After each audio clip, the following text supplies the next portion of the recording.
This is Gyan Niketan online class, and the subject is English. In English, I am going to teach the first chapter of Gulmohar. You must have seen that the first chapter is Meeting Season. My introduction: I am Satish Kumar Jha, a teacher of English. I hope that you must have read this chapter, and some of you might not have read this chapter. The name of the chapter, Meeting Season. Meeting Season. This is the name of the chapter. Those of you who have not read this chapter, they might be wondering, what is this word, season? Okay, that's the point. No need to look up a dictionary. Season is not a word of English. This is a name. It is a proper noun. This is a name. And as you read the story, you will understand that Season is the name of the painter, a very famous painter of that time, world level painter. Okay? Now, you might be thinking that what is Meeting Season?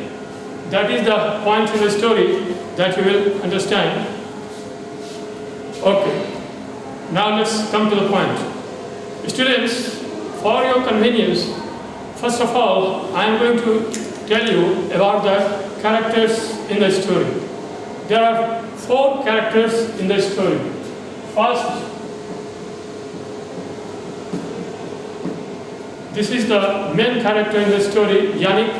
Yannick is a boy of, I think, your age, Yannick. The second character in the story is Amandine. This is the second character. Amandine is cousin of Yannick. She is a girl and cousin of Yannick. Third character of the story, Uncle Bruno. This is the third character of the story. Uncle Bruno is Amandine's father. And come to the fourth character, Sandra. Now, these are the 4 characters of the story. Okay, now let's come to the main story. For your convenience, I have divided this story into 5 parts. The first part is the scene at the inn. This is the first part. The scene at the inn. I-double-N, inn. You understand, inn as a small hotel, or you can call it a restaurant. There's a restaurant. Owner of the restaurant is Uncle Bruno, and this boy, Yannick, the first character, Yannick, has gone to spend his holidays at the inn. He is helping his cousin and Uncle Bruno at the inn, and he is enjoying that work. It's not a compulsion. He is enjoying that work. Now, there's a particular day. The story has been written about that day. What happens on that day? Previously, Amandine had told Yannick that the most important customer of their inn was coming that day. Yannick wanted to know that who was that customer, but the sister didn't tell him who that customer was. She only told him that he was the most famous person in the whole world, famous person and the best customer of their inn. Now, let's see what happened. That customer came, and see what happens during the scene, the first scene. What happens? That customer takes his meal and he draws something on the tablecloth. That was a paper tablecloth. Then what happens? He goes out, and as usual, what Yannick does, Yannick starts cleaning the table and he throws the tablecloth in the fire. Now, as soon as he does so, what happens? Amandine becomes angry. He starts saying, "What you have done? Why have you thrown that tablecloth in the fire?"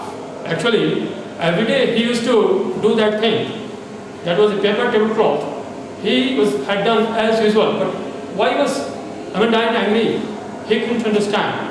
Now, this is clear by second part of the story. Uncle Bruno comes at that spot. Uncle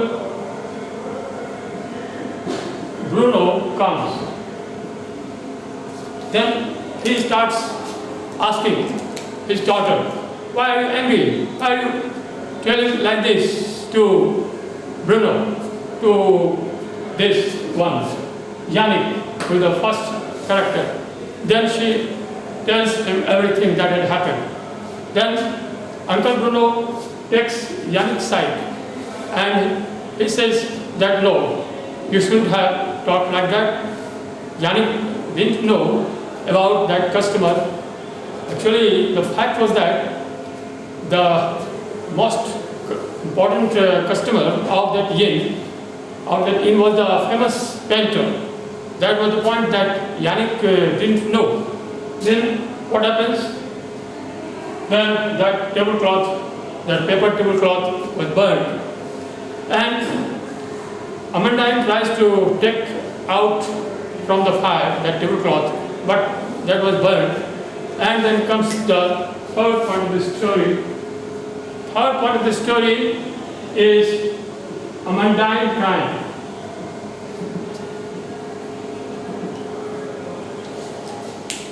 This boy, Yannick, this boy saw her cousin crying.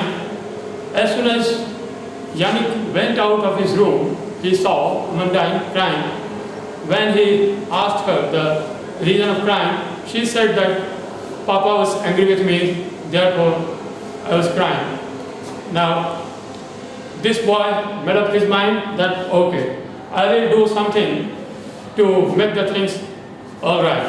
Then he makes a plan, and at that point, it has not been told in the story that what was his plan, and in fact, that is the climax, that is the fourth point of the story, that this boy,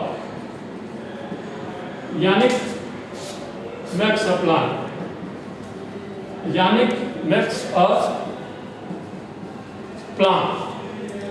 He decided to do something, and that plan has been explained in detail in the last part of the story, that is Yannick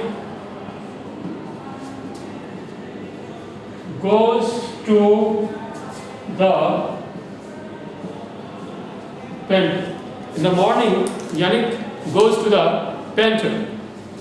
He didn't tell about his plan to anybody, and every day he used to go for a walk in the morning, but this day he went straight to that painter, and that painter asked Yannick, "Yes, boy, why have you come?" And Yannick was an innocent boy. He told him everything about the yesterday's events that had taken place at the inn. Then Yannick told him that the tablecloth was burned, and Yannick told him to make another drawing for his uncle.